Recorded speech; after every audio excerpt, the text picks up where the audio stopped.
How you start your college essays is so incredibly important because your hook could be the difference between getting completely skipped over in the admissions office and getting somebody interested in you who's excited to admit you. So today I'll be ranking hooks all for the same essay. And let's start with the worst. Honestly, this is a pretty good theme for your essay, but it's a terrible hook, and I'll tell you why. The main issue is that it starts way too broad. Like, I cannot imagine what this looks like specifically, and that generality makes you instantly forgettable. I actually see so many students do something like this because a lot of students think that you need some sort of thesis statement up front, but remember, this is not an English paper.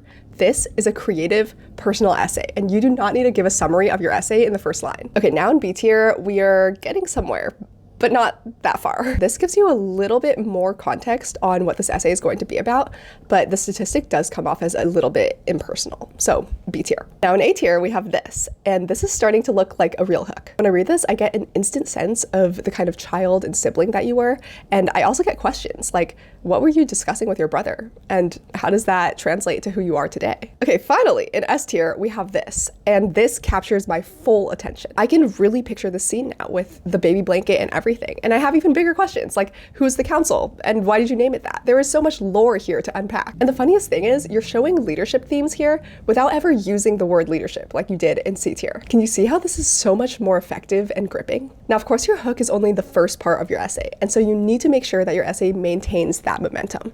And if you're unsure about any of your essays, get them reviewed at essay.cafe.